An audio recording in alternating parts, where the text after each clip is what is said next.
여보세요. 앞뒤 사람 인사하겠습니다. 복 있는 사람이 됩시다. 은혜 받읍시다. 다 잘 될 것입니다. 다 지나갈 것입니다. 오늘은 부부 주일입니다. 여기에서는 흔히 삼강오륜, 그래서 부부 사이의 삶의 도리를 강조했습니다. 군이 신강, 부이 자강, 부이 부강, 그래서 임금과 신하, 또 부모와 자녀, 남편과 아내의 도리를 특별히 강조했고, 오륜은 군신유의, 부자유친, 부부유별, 장유유소, 붕우유신, 그래서 임금과 신하 사이에는 의로움이 있어야 한다. 부모와 자식 간에는 친함이 있어야 한다.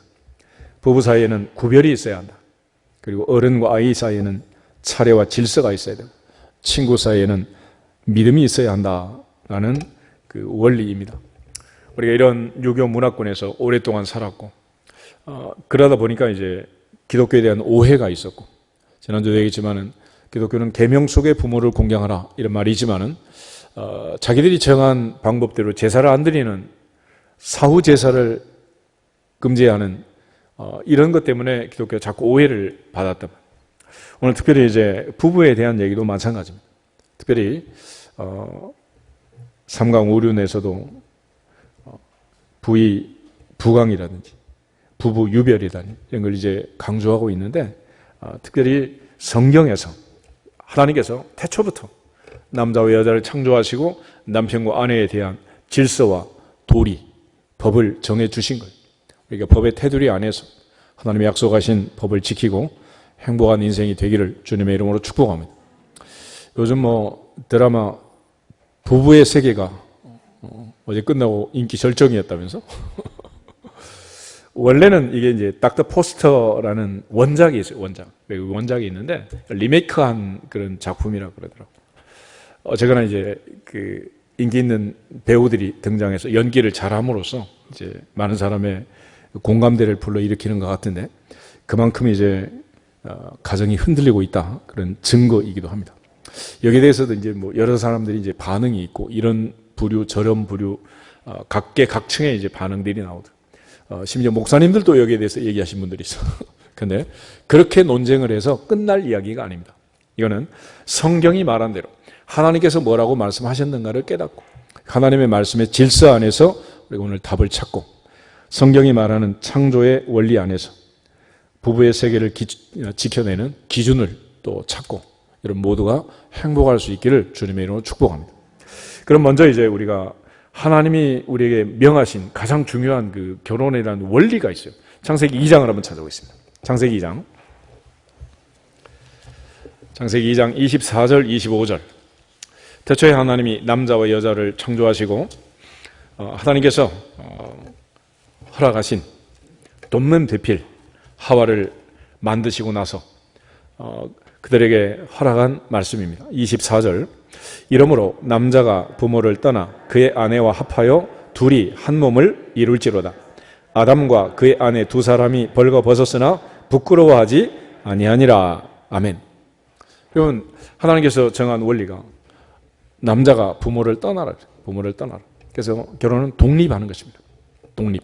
그러니까 누구에게도 의존하지 않고 독립하는. 그리고 둘이 연합하여 한 몸을 이룬 거다. 그러니까 가정의 가장 중요한 하나님이 정한 태초의 인간관계, 태초의 모든 삶의 기준은 남편과 아내, 남자와 여자, 남편과 아내, 그렇게 해서 세워진 가정이 가장 최초의 인간관계의 가장 기본 단위란 말이에요. 그리고 그 남자와 여자에게 이제 부탁한 게 있어요.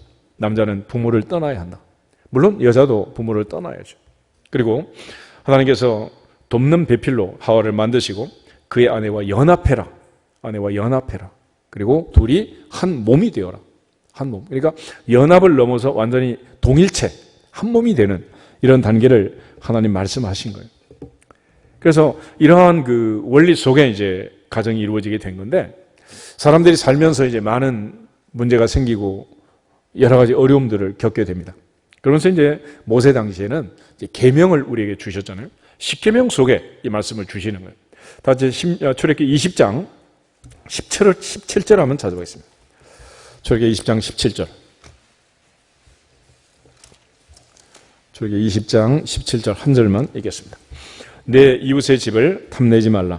내 이웃의 아내나 그의 남종이나 그의 여종이나 그의 소나 그의 나귀나 무릇 내 이웃의 소유를 탐내지 말라. 아멘. 하나님께서는 탐내지 말라라고 얘기해요. 사도 바울은 골로새서에서 탐심은 곧 우상 숭배다 그렇게 말합니다. 우상은 하나님보다 더 사랑하는 것 아니겠어요? 그러니까 하나님이 정한, 하나님이 명한 이 말씀을 벗어나서 사사시대처럼 각기 자기 소견에 오른 대로 내가 왕이 되어 그렇게 사는 그런 세상에 지금 우리가 들어와 있는데, 성경은 원래부터 하나님께서 탐심을 제거하라고 얘기합니다. 다시 말하면 인간 사회의 모든 문제는 욕심으로부터 시작된다. 탐심으로부터. 그래서 우리의 마음속에 탐내지 말라, 욕심 부리지 말라는 걸 이제 강조하는 거죠. 마음을 비워라, 내려놔라. 야고보서 1장 15절에 가면 욕심이 잉태하면 죄를 낳고 죄가 장성하면 사망을 낳는다. 결국 그러다가 죽는다. 그걸 강조하는 거예요. 그런데 왜 우리가 욕심 부리지 말고 탐심을 부리지 말라고 하는 거냐? 야고보서 1장 17절 18절에 가면 온갖 좋은 은사와 온갖 좋은 선물은 위로부터 빛들의 아버지께로부터 내려온다 그래요. 그러니까 내가 욕심부려서 취한 것은 결코 내 인생에 도움이 안 된다는 거예요. 내가 욕심부려 취한 그것이 내 인생에 도움이 되고 그게 좋은 거라면 얼마든지 욕심껏 살려야 되죠. 그렇지만 이 세상에 살면서 우리가 그 옛날부터 남의 것을 탐하고 빼앗고 탈취하고 약탈하고 그렇게 하는 모든 근원에 욕심이 있고 그렇게 해서 취한 것은 결코 내게 도움이 안 된다는 거예요.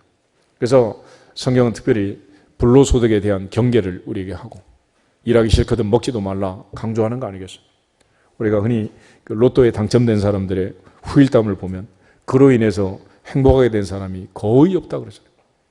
그래서 항상 일확천금, 만사형통, 불로소득 이런 걸 경계하라는, 지금 전 국민에게 어떤 기금들을 주고 어려우니까 참 지금 당장 살려내고 해야 되겠지만은, 그러나 이것이 만약에 상습적으로 계속 그렇게 된다면 이게 어려워진다면, 그래서 아이들도 언제까지나 보호하는 게 아니라 남자는 부모를 떠나라, 독립을 얘기하는, 독립해야지. 그러지 않고 계속 캥거루가 되면, 마마보이가 되면 이게 끝도 없는 그런 수렁에 이제 부모도 자녀도 다 빠지게 됩니다.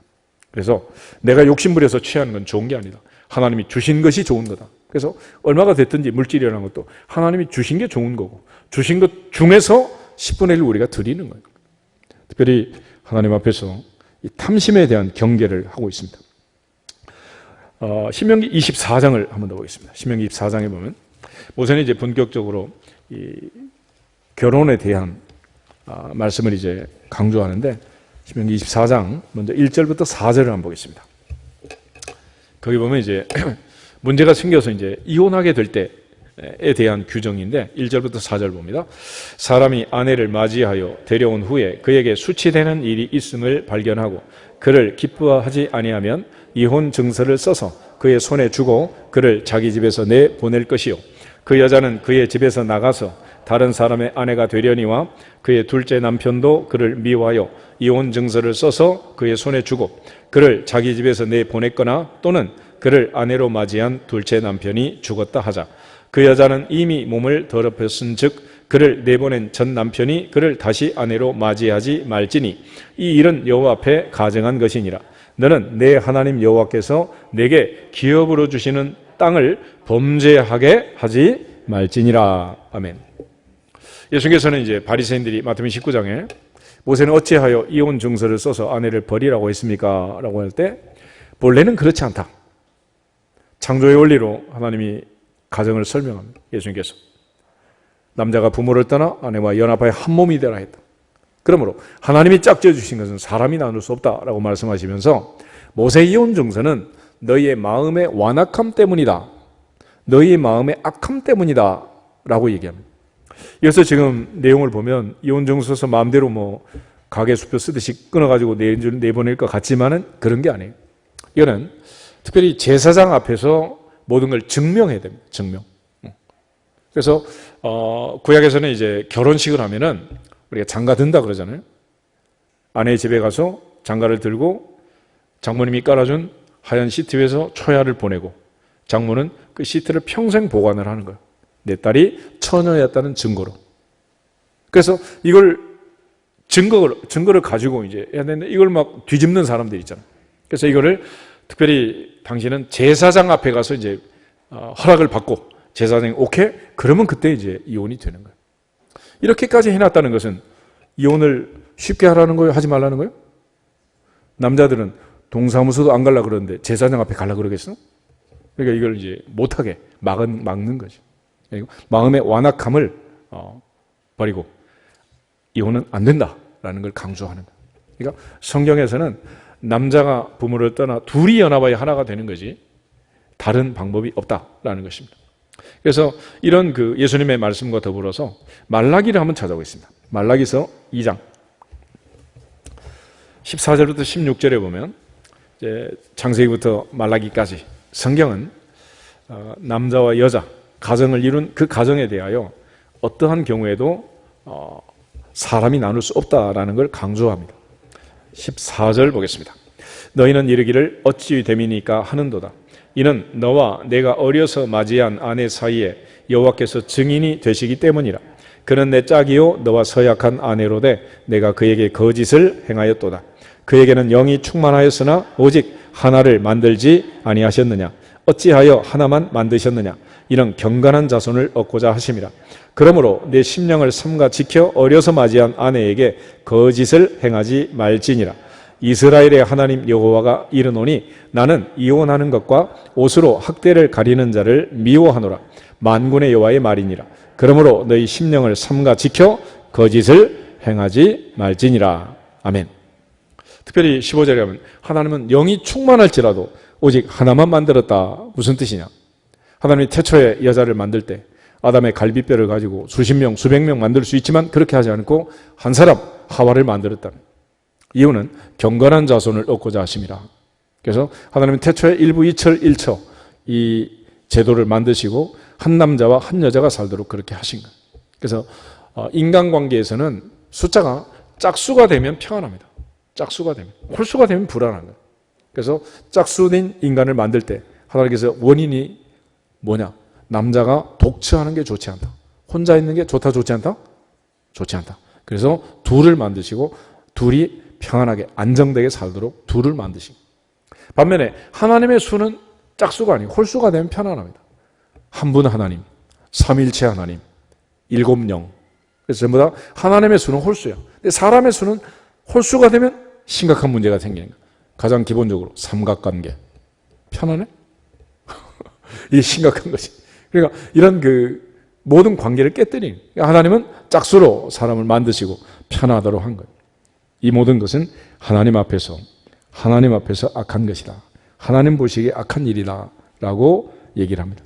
그래서 궁극적으로 하나님께서는 남자가 부모를 떠나 둘이 한 몸을 이루고 하나님이 짝지어 주신 것을 사람은 나눌 수 있다 없다?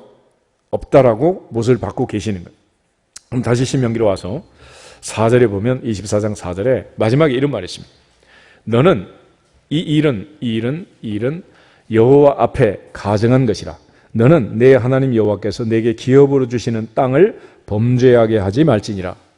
그러니까 하나님 앞에서 이혼을 하고 가정을 파괴하는 이런 일들이 하나님 앞에 가정할 뿐만 아니라 약속의 땅, 아브라함, 이삭, 야곱에게 약속하시고 적과 꿀이는 가나안 땅, 그 땅에 오기 위해서 430년 종살이해서 바로의 압제를 끊고 홍해바다를 건너고 광야 40년을 거쳐 들어온 그 약속의 땅, 복된 땅을 더럽게 해서는 안 된다라는 경고의 말씀을 주고 있습니다. 동시에 이제 5절 말씀만 보겠습니다. 신명기 24장 5절. 사람이 새로이 아내를 맞이하였으면 그를 군대로 내보내지 말 것이요 아무 직무도 그에게 맡기지 말 것이며 그는 1년 동안 한가하게 집에 있으면서 그가 맞이한 아내를 즐겁게 할지니라. 아멘. 이 말씀을 보면 하나님께서는 남자를 사랑하는 거요, 여자를 사랑하는 거요? 여자예요, 여자. 그치? 그러니까 여자를 위해서 남자는 1년 동안 오직 아내만을 위해서 집중해서 아내를 사랑하고 아내를 위해서 헌신하고 아내를 위해서 봉사하고 그러라고 얘기하는 거예요. 다시 말하면 군대 가는 것하고 아내를 즐겁게 하는 거 어느 게 더 중요하다? 아내를 즐겁게 하는 게 더 중요하다. 그게 3,500년 전에 하나님이 정한 법이 그런 거예요. 법이. 그만큼 남편은 의무를 다해라. 남편의 의무는 오직 아내를 사랑하는 거예요. 그것이 남편의 의무라고 강조를 합니다. 또 하나 이제 신명기 25장을 보시면은 25장에 계대 결혼이라는 게 있어요. 계대 결혼. 먼저 5절, 6절 두 절을 한번 읽어보겠습니다. 형제들이 함께 사는데 그 중에 하나가 죽고 아들이 없거든 그 죽은 자의 아내는 나가서 타인에게 시집가지 말 것이요 그의 남편의 형제가 그에게로 들어가서 그를 맞이하여 아내로 삼아 그의 남편의 형제된 의무를 그에게 다 행할 것이요 그 여인이 낳은 첫 아들이 그 죽은 형제의 이름을 잊게 하여 그 이름이 이스라엘 중에서 끊어지지 않게 할 것이니라. 아멘. 남편의 의무뿐만 아니라 남편의 형제로서의 의무도 다해라. 형제로서 3,500년 전에 만약 여자가 살다가 혼자가 되면 그리고 만약에 집에 쫓긴다면 어떻게 살아가겠어요? 그래서 하나님께서 그 옛날 남편의 의무를 할 뿐만 아니라 남편의 형제로서의 의무도 다해라 라고 강조를 하시는 거예요. 근데 만약 그 남편의 의무가 아니라 남편의 형제의 의무를 안 하면 어떻게 되느냐? 계속해서 7절부터 10절 한번 보겠습니다. 7절. 그러나 그 사람이 만일 그 형제의 아내 맞이하기를 즐겨하지 아니하면 그 형제의 아내는 그 성문으로 장로들에게로 나가서 말하기를 내 남편의 형제가 그의 형제의 이름을 이스라엘 중에 잊기를 싫어하여 남편의 형제된 의무를 내게 행하지 아니하나이다 할 것이요 그 성읍 장로들은 그를 불러다가 말할 것이며 그가 이미 정한 뜻대로 말하기를 내가 그 여자를 맞이하기를 즐겨하지 아니하노라 하면 그의 형제의 아내가 장로들 앞에서 그에게 나아가서 그의 발에서 신을 벗기고 그의 얼굴에 침을 뱉으며 이르기를 그의 형제의 집을 세우기를 즐겨하지 아니하는 자에게는 이같이 할 것이라 하고 이스라엘 중에서 그의 이름을 심 벗김 받은 자의 집이라 부를 것이니라. 아멘. 그러니까 성경은 여자를 중심으로 해서 남자는 남편의 의무를 다해라. 또 남편의 형제는 형제로서의 의무도 다해라. 근데 그 의무 자체가 뭐냐? 여자가 평생 가문을 이루고 세우고 살아갈 수 있도록 여자를 보호하는 거라고. 창세기 38장에 그 유다와 며느리 다말 사이에 베레스와 세라 쌍둥이가 태어난 스토리가 나와 있어요. 근데 그 배경을 보면 유다에는 아들이 셋이 있었습니다. 첫째 장자가 엘이라는 아들. 엘이 하나님 앞에서 범죄함으로 이제 죽음을 맞이하게 됩니다. 그래서 둘째 이제 오난이 이 법에 따라서 형의 대를 잇는 가문을 세워줘야 되는데 관계를 하다가 자기 씨가 되지 않을 걸 알고 지뢰 사정을 하는 거예요. 그 때문에 하나님이 징계해서 오난이 그 자리에서 즉사를 합니다. 그래서 오나니즘이라는 전문 용어가 있어요. 근데 세 번째 셀라가 이제 아직 어린데 얘가 지금 형제의 의무를 해야 되는데 유다가 생각할 때 애 너무 어리고 지금 또 애들이 막 둘이나 죽어났으니 겁이 나니까 며느리에게 수절을 시키고 친정에 가 있어라. 애가 크면 내가 연락하겠다. 근데 이제 셀라가 장성했는데도 연락이 없는 거예요. 그래서 양털 깎는 날 창기 면박을 하고 다말이 시아버지와 관계해서 쌍둥이를 낳게 된 것입니다. 우리가 보면 그 스토리만 보면은 이게 아주 불량한 여자처럼 보이지만 가문을 세워야 한다는, 남편의 가문을 세우고 대를 이어야 한다는 그러한 믿음, 하나님의 법에 따라서 그가 자기의 모든 그 형편을 내려놓고 이 관계 속에서 남편의 아내로서 가문을 세워야 되는 그 믿음으로 가문을 세운 여자, 이게 바로 다말이란 말이에요. 그래서 그 다말은 예수님의 할머니가 되는 거예요. 예수님의 족보 속에 들어오잖아요. 바로 이런 배경을 가지고 있어요. 이 계대 결혼의 풍습에 의해서 예수님의 할머니가 된 사람이 또 있어요. 룻기 4장을 한번 보겠습니다. 룻기 4장. 나오미가 이제 흉년에 모압에 가서 살고 10년이 지나서 돌아오잖아요. 그리고 돌아와서 이제 이삭 줍기를 룻이 시작하는데 특별히 보아스의 밭에서 이제 이삭 줍기를 시작하고 보아스를 만나서 이제 새벽에 이불 발치에 숨고 또 그런 스토리가 나오는데 보아스가 이제 새벽에 룻을 발견하고 나서 집에 가 있어라. 나보다 더 순위가 빠른 형제가 있으니 그가 거절하면 그때가 내가 너를 받아들이겠다. 그래서 이제 이 보아스가 보리를 주고 그래서 보리를 이고 집에 가게 되는 거예요. 다음 날 이제 보아스가 성문에 가서 장로들 불러 모으고 이제 법정을 세운 것입니다. 그리고 그 법정에서 지금 얘기를 하는 거예요. 우리 4장 5절부터 보겠습니다. 5절부터 6절 이 두 절을 먼저 한번 읽어 보겠습니다. 보아스가 이르되 내가 나오미의 손에서 그 밭을 사는 날에 곧 죽은 자의 아내 모압 여인 룻에게서 사서 그 죽은 자의 기업을 그의 이름으로 세워야 할지니라 하니 그 기업 물을 자가 이르되 나는 내 기업에 손해가 있을게 하여 나를 위하여 물으지 못하노니 내가 물을 것을 내가 물으라 나는 물으지 못하겠노라 하는지라. 아멘. 그러니까 지금 이제 형제의 의무를 안 하겠다는 거예요. 그때 이제 보아스가 증거를 삼게 됩니다. 7절, 8절 두 절을 보겠습니다. 옛적 이스라엘 중에는 모든 것을 물으거나 교환하는 일을 확정하기 위하여 사람이 그의 신을 벗어 그의 이웃에게 주더니 이것이 이스라엘 중에 증명하는 전례가 된지라. 이에 기업 물을 자가 보아스에게 이르되 내가 너를 위하여 사라 하고 그의 신을 벗는지라. 아멘. 그렇게 해서 룻이 보아스의 아내가 되는 거예요. 그래서 보아스는 룻에게서 오벳을 낳고 오벳은 이새를 낳고 이새는 다윗 왕을 낳으니라. 그렇게 해서 또 한 사람, 이 계대 결혼의 풍습에 의해서 예수님의 할머니가 되는 모압 여인 룻이 있어요. 그러니까 이 여인들을 보면 다말도 그렇고 이 룻도 그렇고 무슨 성적인 쾌락이나 활락을 쫓는 게 아니라 남편의 가문을 세우기 위해서 그 가문을 보존하기 위한 믿음으로 자기를 희생하는 거예요. 희생. 이것이 바로 이 여인들의 믿음이고 그 믿음이 바로 예수님이 오는 통로를 끊어지지 않도록 대를 잇도록 역사한 것입니다. 이처럼 하나님 앞에서 모세는 남편의 의무를 다하고 형제의 의무를 다해서 생육하고 번성하고 신앙의 대물림을 하도록 그렇게 명령을 하고 있는 거예요. 그러니까 모세의 법을 보면 이혼정서 얘기를 하지만 완악함 때문에 예수님께서 해석한 것처럼 사람이 나눌 수 없다. 하나님이 짝지어 준 건 사람이 나눌 수 없다. 이혼은 불가하다라는 것을 얘기하고 남편의 의무를 다해라. 특별히 가장 근원적인 십계명의 10번째 계명 탐내지 말라. 욕심부리지 말아라. 탐심은 우상숭배다라는 걸 강조하고 있습니다.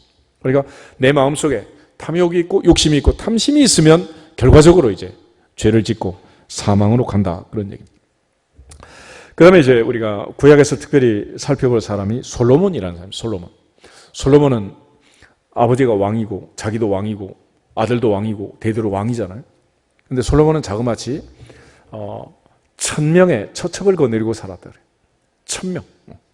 근데 그 솔로몬이 하는 이야기, 그 이야기를 들어보면 부부 관계를 어떻게 해야 맞는 건지 솔로몬을 통해서 우리가 이제 많은 이야기를 듣게 돼요. 우리 흔히 그러잖아요. 전교 1등하고 전국 수석하는 아이가 공부 별거 아니야. 그래야 말이 되는 거지. 꼴찌가 공부 별거 아니야. 그럼 말 되겠어? 그러니까 한 명도 관여도 안 해본 사람이 얘기를 하면 이게 문제가 되지만 솔로몬은 그 많은 부귀영화를 누리면서 전도에서는 한마디로 그렇게 결론을 내려요. 헛되고 헛되니 모든 것이 헛되다. 일의 결국을 다 들었으니 그러므로 하나님을 경외하고 그 명령을 지킬지어다. 다시 말하면 하나님을 경외하지 않는 가정, 하나님을 경외하지 않는, 하나님을 두려워하지 않는 남자와 여자가 만나서 이루는 가정, 그런 인생 그 자체는 헛되다, 허무하다라는 걸 강조하는 그런 차원에서 솔로몬은 그의 인생을 통해서 그의 인생 40년 그 많은 부귀영화를 누리면서 그가 내린 결론이 뭐냐? 가장 중요한 것은 하나님을 경외하는 지혜로운 사람들이 되어야 되고 하나님을 경외하는 가정을 이루어야 한다라는 걸 강조합니다. 그런 차원에서 이제 하나님과 솔로몬 사이에 특별히 아내와의 이 관계 속에서 그가 정립한 내용은 두 사람만 사는 가정이 아니라 하나님을 경외하는 가정. 할렐루야. 그러니까 하나님이 아버지가 되고 예수님이 주인 되는 그런 가정이 돼야지 하나님 없는, 예수님 없는, 그리고 자기들만 있는 사람만 둘이 붙어있는 이런 가정은 오래가지 못한다라는 거예요.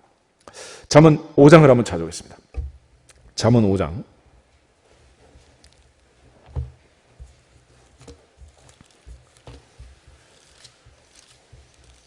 잠언 5장 15절에서 19절을 보겠습니다. 15절. 너는 내 우물에서 물을 마시며 내 샘에서 흐르는 물을 마시라. 어찌하여 내 샘물을 집 밖으로 넘치게 하며 내 도랑물을 거리로 흘러가게 하겠느냐. 그 물이 내게만 있게 하고 타인과 더불어 그것을 나누지 말라. 내 샘으로 복되게 하라. 내가 젊어서 취한 아내를 즐거워하라. 그는 사랑스러운 암사슴 같고 아름다운 암노루 같으니 너는 그의 품을 항상 족하게 여기며 그의 사랑을 항상 연모하라. 아멘. 솔로몬은 특별히 어려서 취한 아내와 더불어 평생 행복하게 잘 살아야 한다라는 것을 강조했습니다. 그러니까 이 하나님이 정한, 하나님이 짝 지어준, 하나님이 허락한 관계 안에서의 행복한 삶을 얘기하는 거예요. 그런데 여기에 대해서 이제 치고 들어오는 이 관계를 깨는 모든 것은 불법이고 불행을 자초하는 일이다라는 걸 강조합니다. 6장 넘어가서 6장 29절 보겠습니다. 6장 29절. 남의 아내와 통간하는 자도 이와 같을 것이라. 그를 만지는 자마다 벌을 면하지 못하리라. 아멘. 그다음에 32절부터 35절. 32절. 여인과 간음하는 자는 무지한 자라. 이것을 행하는 자는 자기의 영혼을 망하게 하며 상함과 능욕을 받고 부끄러움을 씻을 수 없게 되나니 남편이 투기로 분노하여 원수 갚는 날에 용서하지 아니하고 어떤 보상도 받지 아니하며 많은 선물을 줄지라도 듣지 아니하리라. 아멘. 그 다음에 14장 1절을 보겠습니다. 14장 1절.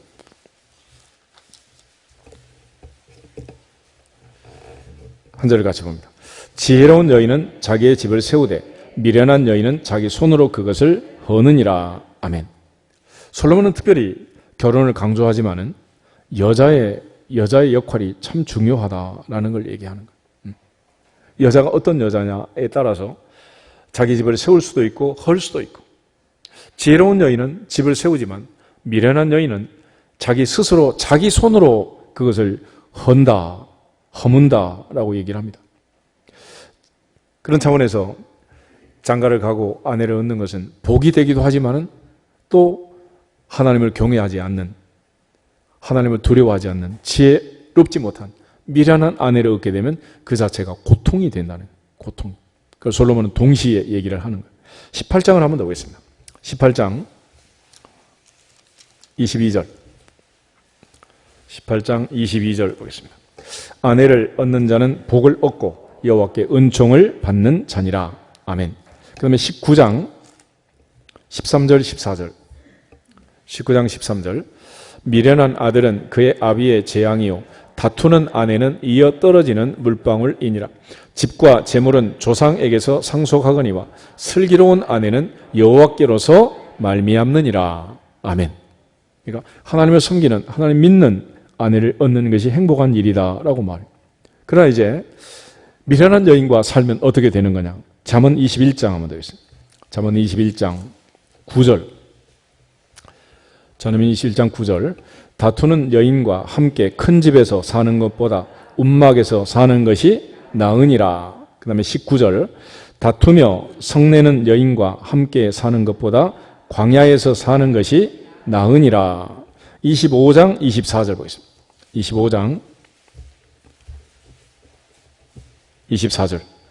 다투는 여인과 함께 큰 집에서 사는 것보다 움막에서 혼자 사는 것이 나으니라. 아멘. 부부가 왜 다투겠어요? 결국은 자기 주장을 하고 자기 생각을 굽히지 않고 서로 이해하고 용납하지 않으니까 다투게 되잖아요. 무슨 생각을 하든지 한쪽이 한쪽에 동의하고 하자는 대로 하면 조용한 거예요. 그런데 서로 의견이 충돌하고 부딪히면, 다투면 문제가 이제 심각하게 되는 거죠. 그래서 솔로몬이 남편과 아내 사이에 이처럼 다툼이 있고 이처럼 불화가 있으면 큰 집에서 다투며 사는 것보다는 혼자 움막에 사는 게 낫다는 거예요. 그래서 우리가 이제 그런 과정에서 성경을 보면 가나안의 여인들, 이방의 여인들과 혼인하면 안 된다라는 걸 그렇게 많이 강조를 하는 거예요. 강조를. 그래서 결국은 어떤 아이가 들어오느냐, 이게 중요한 거죠. 아브라함이 이삭의 아내 리브가를 데려오라고 늙은 종 엘리셀에게 부탁할 때 그런 얘기를 해요. 만약에 내가 갔는데 그 아이가 안 온다 그러면 어떡할까요? 그래도 가나안의 족속의 여인들 중에서는 내 아들 이삭의 아내를 삼으면 안 된다라고 말을 해요. 그러니까 장가를 안 가면 안 갔지 이방 여인하고 해서는 안 된다는 거예요. 그런 정도로 이걸 강조하고 있습니다. 그런 차원에서 아내를 얻는 것은 복을 받는 일이고 여호와께 은총을 받는 일이지만은 하나님을 믿지 않는 불행한 결혼을 하게 되면 끊임없는 다툼과 고통 속에 살 수밖에 없다는 거예요. 그래서 솔로몬의 결론은 뭐냐? 잠언 31장을 보겠습니다. 31장에 보면 10절에 질문이 있고 30절에 답이 있어요. 10절 보겠습니다. 누가 현숙한 여인을 찾아 얻겠느냐? 그의 값은 진주보다 더하니라. 아멘. 그러니까 어떤 여자가 현숙한 여인이고 지혜로운 여인이야? 진주보다 귀한 그런 여자가 도대체 누구냐? 30절 보겠습니다. 30절. 고운 것도 거짓되고 아름다운 것도 헛되나 오직 여호와를 경외하는 여자는 칭찬을 받을 것이라. 아멘. 그러니까 외모가 아니라 아름다운 외모가 아니라 오직 여호와를 경외하는 여자, 하나님을 경외하는 지혜로운 여자, 그 여자가 진주보다 귀한 지혜롭고 현숙한 여인이라고 솔로몬이 얘기를 하는 거예요. 그러니까 이 솔로몬의 얘기를 우리가 잘 들어보고 그 관점에서 이제 인생을 살아야 된다는 거예요. 하나님 앞에서 그러지 못하면 너무 많은 아픔과 고통이 있는 거예요. 노아 당시를 보면 창세기 6장 1절에 하나님의 아들들이 사람의 딸들의 아름다움을 보고 자기들이 좋아하는 모든 자로 아내를 삼았다. 그 결과 대홍수가 터지게 되는 거예요. 그러니까 하나님 믿지 않는 불신앙의 딸들이 믿는 가문에 전부 들어왔다.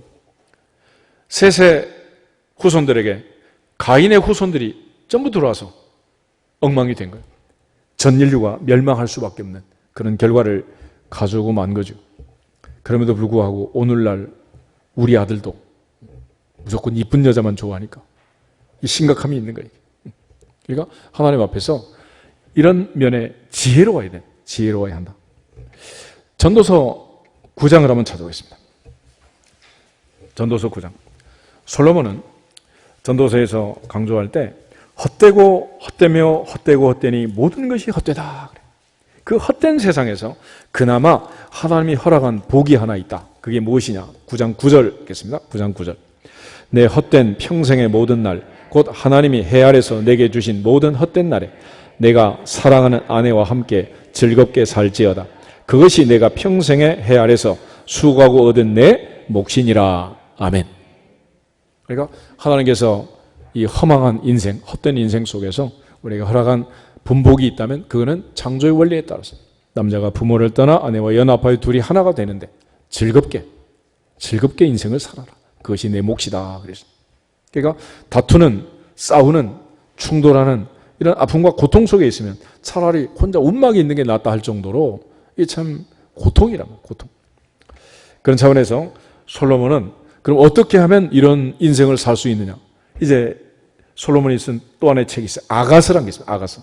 아가서는 솔로몬과 술람미 여인의 그 사랑의 러브 스토리인데 이 아가서에 보면은 사랑이 무엇인가, 어떻게 사랑해야 하는가를 강조하는 구절이 있어요. 세 구절이 있는데 이 세 구절은 사랑의 구심점, 중심이, 무게 중심이 누구한테 있느냐라는 걸 강조하는 거예요. 먼저 아가서 2장 16절 한번 보겠습니다. 16절. 내 사랑하는 자는 내게 속하였고 나는 그에게 속하였도다. 그가 백합화 가운데서 양떼를 먹이는구나. 아멘. 첫 번째 보면 나는 내 사랑하는 자는 내게 속했고 나는 그에게 속했다. 첫 번째 문단을 보면 내 사랑하는 자는 내게 속했다. 누가 중심이요? 내가 중심이지. 내가 중심. 그래서 내 중심의 삶이 이제 바뀌는 거예요. 6장 보겠습니다. 6장 3절. 6장 3절은 문장이 뒤집어져 있는데 같이 읽겠습니다. 나는 내 사랑하는 자에게 속하였고 내 사랑하는 자는 내게 속하였으며 그가 백합화 가운데서 그 양떼를 먹이는도다. 아멘. 이제는 누가 중심이요? 내 사랑하는 자가 중심이 되어 있어요. 나는 내 사랑하는 자에게 속했고 내 사랑하는 자는 내게 속했다. 우선순위가 이제 사랑하는 자에게 지금 가 있습니다. 마지막 7장 10절을 보겠습니다. 7장 10절. 나는 내 사랑하는 자에게 속하였도다. 그가 나를 사모하는구나. 아멘. 이제 나는 없고 누구 중심이야? 사랑하는 사람 중심으로 바뀐 거야. 요즘 애들 뭐 데이트하고 썸 탄다 그러지? 그러면 음식점에 갔어. 처음에는 뭘 시켜요? 누가 먹고 싶은 거? 누가 먹고 싶은 거? 당연히 내가 먹고 싶은 거 시켜야지. 그렇지? 그러다 이제 몇 개월이 지나고 1년, 2년, 3년이 지나. 이제는 가면 우리의 소원은 통일. 뭐 먹어? 당신 먹고 싶은 거 같이 먹자. 따라가잖아. 그렇지? 그리고 결혼하고 여러분처럼 이제 주방에 칼자루를 쥐면 그때는 내가 먹고 싶은 거 만들어요? 사랑하는 사람이 먹고 싶은 거 만들어드려요? 아직도 내가 먹고 싶은 건 마음대로 만들어 먹어? 그게 아니잖아. 이제 중심이 오직 누구? 사랑하는 사람 중심으로 옮겨오는 그 사람 중심으로. 그것이 무엇이다? 사랑이다. 그것이 사랑이다. 아멘? 그래서 남자가 50, 60이 돼도 고집을 부리면 간이 배밖에 남았다. 그러죠. 이제는 내 중심으로 하면 안 된다. 그 사람 원하는 대로 그 중심을 맞춰주고 따라가는. 그래야 이게 이루어지는 거지. 그래서 여러분들 오늘 내가 보청기를 하나씩 나눠드릴 테니까 동시통역기. 양쪽 귀에 잘 끼워. 지금 다 있나 없나 살펴봐. 벌써 줬는데. 빼지 말고 평생 끼고 살아야 돼. 상대가 뭐라고 얘기하든지 뭐라고 짜증내고 토들내든지 그 소리가 이렇게 들리는 보청기야. 나는 당신을 사랑합니다. 그렇게 들려. 근데 만약에 그 사람이 얘기를 하는데 이게 지금 뭐라고 했어? 이렇게 들리면 이건 큰일 나는 거야 이게. 그러니까 상대가 뭐라고 얘기하든지 무슨 말을 하든지 무슨 투정을 부리든지 어떻게 말하든지 아직 내 옆에서 앙앙대는 그 남자 그 여자는 나를 뭐한다? 사랑한다. 그렇게 느끼면 됩니다. 그래서 있을 때 잘해 그러잖아. 그렇게 들리는 게 사랑인 거야. 그게. 만약에 진짜 사랑이 없으면 붙어 있어요. 말없이 떠나가요? 굿바이 하는 거지. 붙어 있을 이유가 없는 거야. 그래서 아이들도 집에서 뭐 엄마한테 뭐 이거 만들어 달라 저거 만들어 달라 이거 사달라 뭐 땡깡 부리고 문 닫고 들어가고 이럴 때는 괜찮아요. 제일 겁나는 애는 뭐냐? 안녕히 계십시오. 그리고 가출하면 무서운 거예요. 그러니까 같이 있다는 것은 아직은 뭐 한다는 거예요? 사랑한다는 거예요. 그렇게 들려야 이게 사라지는 거고 그렇게 들려야 이게 정상인 거지. 그래서 벗어나면 이제 큰일 나는 거예요. 동시통역기 이거 빼면 안 된다. 항상 잘 키우고 잘 붙들고 있어야 돼. 그래서 솔로몬의 아가서를 보면 이 왕도 여자를 사랑할 때 누구 중심으로? 나 왕이야. 이러면 안 된다는 거야. 술람미 여인. 그 시골에서 새까맣게 까무잡잡한 그 양치는 여자. 그 여자아이를 사랑해서 그 아이 중심으로 사랑의 중심이 옮겨간 거예요. 그래서 이 솔로몬 왕과 이 술람미 여인의 사랑이 이루어지게 되는 거예요. 하나님 앞에서 나 중심이 아닌 사랑하는 사람 중심으로 구심점을 옮기고 이제는 항상 맞춰주고 돕는 배필로 도와주고 행복하시기를 주의 이름으로 축복합니다. 그것이 누구를 위한 일이다? 나를 위한 일이야. 그래서 바울이 에베소서 얘기할 때 자기 아내를 사랑하는 자는 누구를 사랑하는 거다? 자기를 사랑하는 거다. 자기를. 그런 차원에서 이 솔로몬의 이야기를 잘 들어보면 여기 답이 있어요. 답이. 하나님 앞에서 특별히 사도 바울은 오늘 본문에서도 남편과 아내에 대해서 얘기합니다. 아내는 남편에게 순종해라. 남편은 아내를 사랑해라. 남편은 아내에게 순종해라. 아내는 남편에게 순종해라. 남편은 아내를 사랑해라. 이렇게 말하는 이유는 이게 자연스럽게 잘 된다면 이런 명령을 안 하겠죠. 이게 잘 안 되는 거예요. 왜 안 될까? 우리의 마음속에 뭐가 있다고? 욕심이 들어요. 그래서 아내가 남편이 아내를 사랑하고 순종하는 이 모든 과정에 오늘 에베소서 5장을 다시 보시면 32절에 이렇게 말합니다. 이 비밀이 크도다. 나는 그리스도와 교회에 대하여 말하노라. 다시 말하면 교회 생활을 잘하고 신앙생활을 잘해야 가정생활도 잘할 수 있다. 교회와 가정이란 공동체는 분리가 아니라는 거예요. 그러니까 예수님께서 우리를 사랑하심처럼 남편도 아내를 사랑하고 교회가 주님께 순종하는 것처럼 아내도 남편에게 순종하라는 거예요. 그러니까 우리가 교회 생활을 잘해야 되는 이유가 바로 여기 있습니다. 교회 나올 때, 교회 와서 이 교회는 왜 이러냐, 자꾸 문제가 보이고 어려움이 보이고 마음에 안 드는 게 보이고 이렇게 되면 그거는 심각함이 있는 거예요. 예를 들어 집에 들어갔는데 집안에 문이 삐걱거려. 그러면 왜 이렇게 문이 삐걱거리냐 그러고 투덜거려야 되겠어요? 내가 드랍해가지고 잠그고 식용유라도 부어야 되겠어요? 누가 해야 되고? 누가 해야 돼? 내가 해야지. 교회도 마찬가지야. 교회 와서 불편함이 있고 어려움이 있으면 내가 하면 되지. 우리 교회는 이러냐 저러냐 이렇게 불평불만을 쏟아놓는 사람은 안 봐도 집에 가면 똑같이 하는 거예요.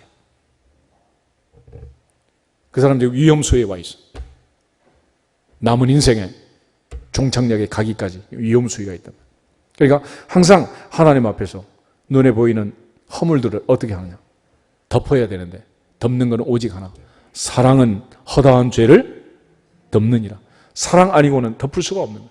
그러니까 뭐라고 얘기하든지 사랑한다고 들리고 그 사랑함으로 덮어주면 문제 있다 없다?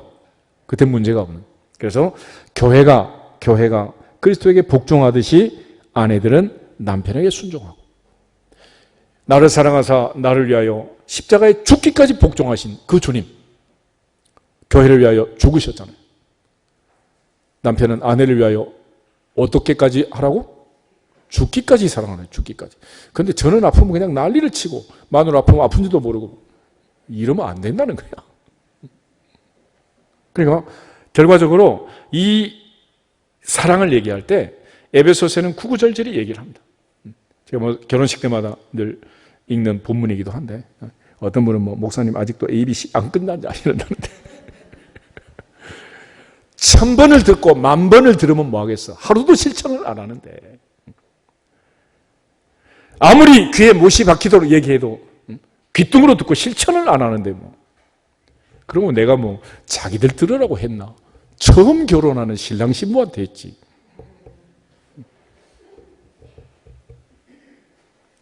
하나님 앞에서 이 말씀을 잘 기억해야 됩니다. 그리고 실천해야 돼요. 그래서 에베소에서 구구절절이 그리스도와 교회의 관계로 남편과 아내의 순종을, 사랑을 얘기한 바울은 골로새에서 아주 간단하게 정리를 해요. 골로새서 한번 보겠습니다. 골로새서 3장 18절 19절. 빌립보 다음에 골로새서가 있어요. 골로새서 3장 18절하고 19절 두 절을 보겠습니다. 아내들아 남편에게 복종하라. 이는 주 안에서 마땅하니라. 남편들아 아내를 사랑하며 괴롭게 하지 말라. 아멘. 아내는 남편에게 복종해라. 이것이 마땅한 일이다. 주님 안에서 마땅한 일이다. 못마땅하게 생각하지 말아라. 내 마음속에 자꾸 못마땅한 게 있으면 지금 뭐가 떠난 거예요? 사랑이 떠난 거예요. 반대로 남편들아 아내를 사랑하며 어떻게 하지 말라? 괴롭히지 말라. 괴롭히지 말라. 그래서 궁극적으로 남편과 아내 사이에 사도 바울이 사랑과 복종을, 순종을 강조하고 있어요. 그런데 그거는 십자가에서 주님이 우리가 아직 연약할 때, 죄인이었을 때, 원수였을 때 사랑하신 그 사랑을 알지 못하면 사랑할 수 있다 없다? 불가능하다는. 또 그 사랑을 깨달아야 가정생활도 교회생활도 원만하게 되는 거지. 이게 교회와 가정이란 공동체는 불과 분리가 아니라는. 그래서 가정 안에서, 교회 안에서는 약자를 늘 우선시하는 거예요. 할머니, 할아버지, 어린아이, 노약자를 중심으로 가족이 움직이고, 한 사람 병원에 입원하면 입원한 그 사람을 중심으로 온 가족이 걱정하고 문병 다니고 간호하고 그러는 것처럼 교회 안에서도 마찬가지예요. 그러니까 우리가 교회 공동체에 와가지고 자꾸 형의 마음을 가지고 형제의 마음을 가지고 그러면 안 된다. 아버지, 어머니를 가지고 아버지의 마음, 어머니의 마음으로 사랑으로 서로 덮고 붙들어주고 세워줄 수 있기를 주의 이름으로 축복합니다. 특별히 사도 바울이 우리에게 결혼 생활에 주의사항을 하나 줘요.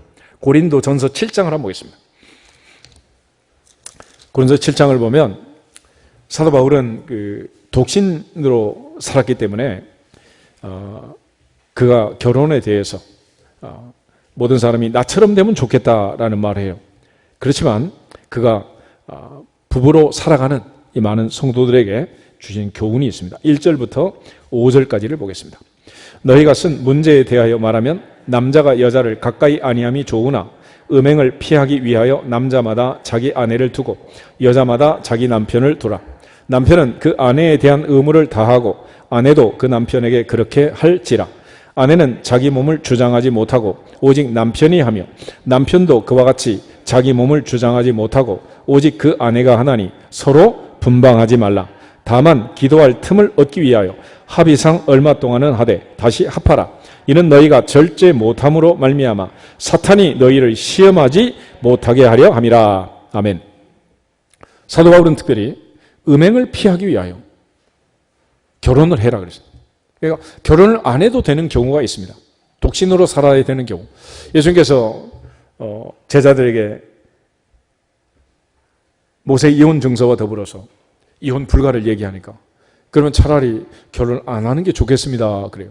그때 예수님께서 하신 말씀이 있습니다. 그는 아무나 하는 게 아니고 그 독신의 삶을 살려면 은사가 있어야 된다. 독신의 은사가 있어야 되는데 첫째, 어머니의 태에서 나올 때 장애자가 되어가지고 아예 성욕이 없는 사람. 두 번째는 사람이 후천적으로 내시나 환관을 만들어서 거세를 해가지고 성욕이 사라진 사람. 세 번째는 사도 바울 자신처럼 하나님의 나라를 위하여 헌신하고 오직 복음을 위하여 목숨 걸고 복음만을 전하기 위하여 주님과 더불어 살기로 다짐한 사람. 그런 사람은 괜찮다는 거예요. 그런데 독신의 은사가 없으면서도 혼자 사는 인구가 지금 점점 많아지고 있어요. 지금 벌써 이제 우리나라 1인 가구가 2인 가구를 추월한다라고 할 정도로 지금 이제 모든 게 소형화되고 집도 모두 다 작아지고 이러잖아요. 이게 지금 심각함이 있는 건데, 그런데 이 독신의 은사라는 것은 혼자 살아도 전혀 이성에 대한 생각이 없고 전혀 불편함이 없이 혼자 살 수 있는 거예요. 그런데 이게 뭐 혼자만 살지 뭐 맨날 이태원 다니고 이러면 안 된다. 근데 은사가 있는 거야. 뭐 말도 안 되는 거죠. 그러니까 결국 독신의 은사가 없으면서 혼자 사는 거, 이거는 굉장히 위험한 일이다. 그래서 그런 은사가 없는 사람은 바울이 말할 때 음행을 피하기 위하여 빨리 뭐 하라는 거예요? 빨리 결혼하라는 거예요. 빨리 결혼하라. 그리고 남편과 아내에 대한 의무가 있다. 요즘 뭐 우리가 뭐 성적 자기 결정권 그래가지고 뭐 원했느냐 원하지 않았느냐 이걸 가지고 법원에서도 얼마나 시끄럽게 하고 떠들어대요. 성경을 보면 내 마음대로 할 수 있어요 없어요? 그럼 없는 거야. 내 몸이 아니잖아요. 한 몸이 됐고 남편이 원하면 아내가 원하면 순종하고 돕는 배필로서 의무를 다하라는 거예요. 이게 성경인데 요즘 이렇게 얘기하면 뭐 난리가 나겠지. 난리 나거나 말거나 2000년 전에 성경이 이렇게 규정을 해놓은 거예요. 그리고 특별히 무슨 일이 있더라도 분방하면 안 된다. 그래서 비포 애프터를 따지면 결혼을 중심으로 해서 결혼 전에는 절대로 합방하면 안 된다라는 거고 결혼을 했으면 이후에는 절대로 분방하면 안 된다. 그러니까 아무리 싸우고 다퉜어도 등 돌리고 자도 각방쓰면 안 된다. 바울의 주의사항이에요. 그래서 전부 다 이제 집 팔고 원룸으로 가세요. 그래서 너무 방이 많아 지금 아주 집집마다 이게 이 심각함이 있는 거예요. 그래서 절대 무슨 일이 있어도 분방은 안 된다. 딱 한 가지 예외, 기도할 틈을 얻기 위하여 아주 짧은 기간, 기도할 장시간이 아니에요. 3개월, 6개월 막 이런 게 아니고 아주 잠깐 틈을 짱짠의 틈을 위해서 기도할 틈을 얻기 위해서 허락은 하지만은 그것도 합의해서 그렇게 하지만은 그 외에는 안 된다라고 얘기를 하는 거예요. 베드로전서 3장 하나만 더 보겠습니다. 사도 베드로는 예수님의 제자 중에 유일하게 이제 아내를 데리고 다녔던 제자인데 베드로 역시 이제 같은 얘기를 합니다. 1절부터 이제 6절 말씀까지는 사라 할머니처럼 남편에게 순종해라. 외모를 꾸미지 말고 내적 마음, 믿음으로 자기를 단장하고 순종함으로 자기를 단장해서 6절에 사라가 아브라함을 주라 칭하여 순종한 것 같이 너희는 선을 행하고 아무 두려운 일에도 놀라지 아니하면 그의 딸이 된 것이다. 그리고 7절 보겠습니다. 7절 남편들아 이와 같이 지식을 따라 너희 아내와 동거하고 그를 더 연약한 그릇이요 또 생명의 은혜를 함께 이어받을 자로 알아 귀히 여기라. 이는 너희 기도가 막히지 아니하게 하려 함이라. 아멘. 베드로의 마지막 종착역은 뭐가 막히지 않게? 기도가 막히지 않게. 바울도 역시 기도할 틈을 얻기 위해서는 가능하지만 그 외에는 분방은 안 된다라는 걸 강조하는.